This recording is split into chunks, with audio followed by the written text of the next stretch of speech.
Welcome to Tommie Frazier's X's and Os, presented by Towers Productions. I'm Jimmy Shield, talking with Tommie about a big win in Happy Valley. It was a big win, and Nebraska left the Happy Valley State College very happy yesterday. It didn't seem that way for a while, but it doesn't matter how you get the win as long as you get the win. Yeah, tough conditions. It was spitting a little as the game started, and snow. And, both teams, Penn State obviously not going to a bowl, Nebraska having their goal kind of dashed, but the guys talked about all week, playing for the in on their helmet. Right. And didn't start off too well offensively. What did you see in that first quarter? It goes back to what you just said. That's the first time I ever heard this group of kids since in the last 6 years to where they're said, the mixed statement was, we're playing for the in on our helmet. Mm-hmm. Which lets me believe they're starting to understand what that N stands for. Mm-hmm. And when I read that in the media, in the papers, I was like, okay, now they're starting to get it. Go back to your past in order to move to the future. Mm-hmm.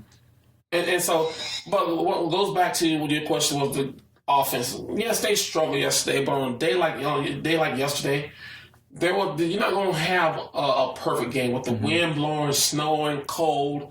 The ball is slippier. The hits are harder. Mm-hmm.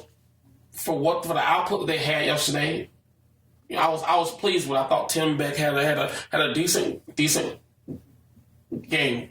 With him calling the plays.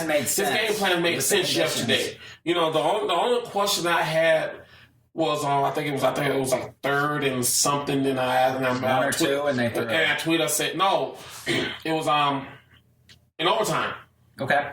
And they were in field goal range, and you get third down and you throw a pass. It could have been disaster. You throw a pass, and I was just like, and I tweeted, I didn't like that play call when all you need is a field goal to win the game. Mm-hmm. But other than that, I don't have a problem with the game that he called. Mm-hmm. When Tommie went out early. It took a lot out of what Tim could call. Mm-hmm. And when he put Ron Kellogg in there, and Ron played a good game yesterday. Did he make mistakes? Yes. But I felt that Tim adapted the offense to what Ron can do. And it was solid offense. And I take my hat off to Tim yesterday. Yeah, and Penn State has reduced scholarships or not, their front seven. Yeah, but they still have solid. But they still have their starters are still some of the best in the country. Yeah, that front seven. The front seven is probably the best front seven. I'll put that front seven up against any other front seven in the conference. Especially their backers. So. Yeah, so it's one of those deals to where I'd give Ron Kellogg, as well as he played, the MVP of the game yesterday. I do because he wasn't. I don't think he was expecting to play that much, and for him to go in and play the way he did under the circumstances, and knowing that hey, I have to throw the ball for us to win this game, I'm proud of him. I'm proud of the way the team fought under adverse circumstances, being on the road, and they were able to pull out a win. Yeah, and especially Amir, another solid day. Yes. He finally broke that big run we were talking about, and we all know it was a crazy call, which, when you're trying to make the game less physical, stuff like that happens. But they kept their heads on straight. They got a field goal. Right. Got it to overtime. What was your take on that whole Sam Birch, the name we won't forget? It's one of those deals to where, as a coach at the time it happens, you don't like that call. But when you go back and look at the tape and see, you always ask yourself, did he need to take that? Did he need to block him? And I had that happen to the coach time when I was coaching at Baylor and I was coaching at Down, to where the running back was 20 yards down the field. I still remember the time we were playing Dana College.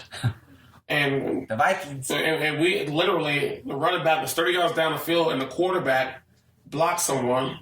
And the referee threw a flag on the quarterback, personal foul. Yeah. And I asked him, I say, was his head in front? Yes. Was it a legal block? No. Then why you threw the ball? Because it was unnecessary. And I say, you call that on a quarterback? So right there I learned that if it's not going to affect the play, don't touch it. Yeah, I think Amir was on the 8 or 9 yard line and he threw the block when the guy was... So there probably wasn't, but it goes back to the rules. So they lived with it and moved on. But what is going back to his player safety to where that. So it's tough to argue. It's tough to argue to what the way the rules are now. It's a player. You know, I even tweeted out yesterday that was a horrible call. I thought it should have been one of those calls that it did make a difference in the play. But when you look at player, you talk about protecting the players. The more, bigger picture, what they've been talking about. You know, they called it, and you can't just learn from it. You got to learn from it, and I guarantee there's gonna be a play over and over this week. And I'm pretty sure they probably watch the data. They're gonna say, "Hey, don't touch a guy when he's that far." Yeah. I even said to my son's little league team, Yeah, the guy's running. Hey, the guy in front of you, don't block him. Yeah, our man Sue had a little problem with that in a little different situation, Right. but his was just different. But on that drive, Ron Kellogg showed he ran a little, but you're right. They had to scale the playbook down, obviously, Right. with him. Right. But he almost got into the end zone when they were on the 6, and he took a big shot at the goal line, and thankfully Sam Birch recovered the fumble. That was the one. Those 3 plays after Monty got down to the 4-yard line. We got to the 1, and then there was the. I thought those were the 3 worst play calls Tim Beck called the whole day. You know, I felt that why would you not give the ball to the guys who used to carry the ball? Ron Kellogg is not a runner, and that play was set up for Ron Kellogg to run the ball.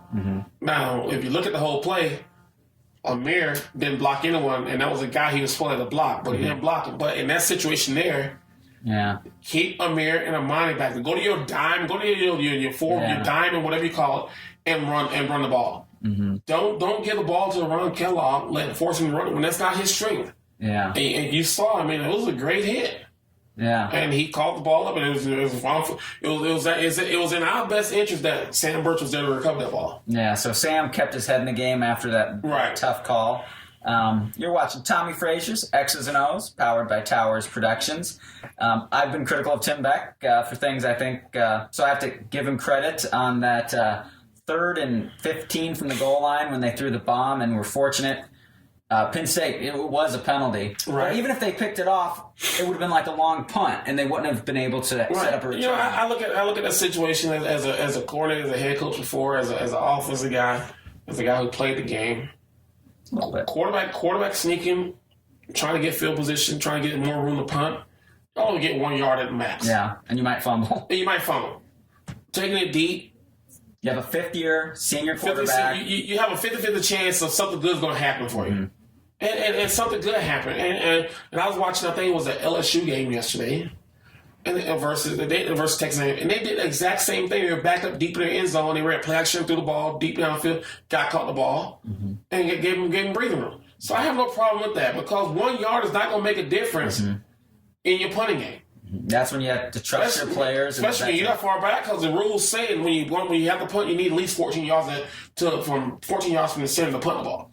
Well, they're on the 1 yard line. They will only have 10 at the most. Into the wind. The wind. So I have no problem with that. You take a chance. You would almost have wanted it picked off at the 50 or 45-yard line instead of trying to punt into that wind. Especially with that wind, because I heard the wind was gusting up to 35 miles per hour at that time. Yeah, and that would have brought in the special teams, which Nebraska hasn't been all that sharp on, but big play yesterday in the special teams. Big play by Kenny Bell, and I tweeted, when you need a big play, call on the bell. And call on the pro. And that's the thing about Kenny, that some games he doesn't show up, but when you need a play, he's always there to make that play. He's like Derek Jeter. And exactly, he's the captain. The Yankees call him the captain. Yeah. And I know Amir is the heart and soul of the offense, but when you need a play, go to Kenny Bell.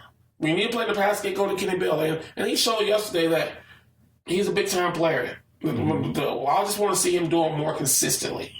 There were some little passes that weren't perfect, tough conditions, but the consistency. But with needing a big play, he just has that moment to step his game up. Some guys don't have it. Some guys don't have it. But Kenny's moving on well, and the other receivers in the passing game being a little bit down with Jamal Turner. Quincy's been banged up. Right. But it's late in the season, so you're going to have guys banged up, and Kenny's banged up. Yeah, yeah. And so that's why you start to see guys. I think it's on number 87 who called a couple passes. Riley, whatever his last name was. Yeah. That's how well much he's played, but you don't know his last name. I was at Buffalo Wild Wings, and when he caught a ball, I heard 3 people say, "Who's that?" Yes. But you got so now what you're seeing now late in the season, seeing guys who it's good to have some depth that hadn't played much are starting to step in because the injuries are going to happen, and we're going to talk more about injuries on the offense and the defense when we click over to the audio version. Yes, and we'll talk defense on Tommie Frazier's X's and Os, presented by Towers Productions. Yeah, and happy Thanksgiving, by the way. We'll give you another. Happy Thanksgiving, man, when we sign off for good tonight. Defensively,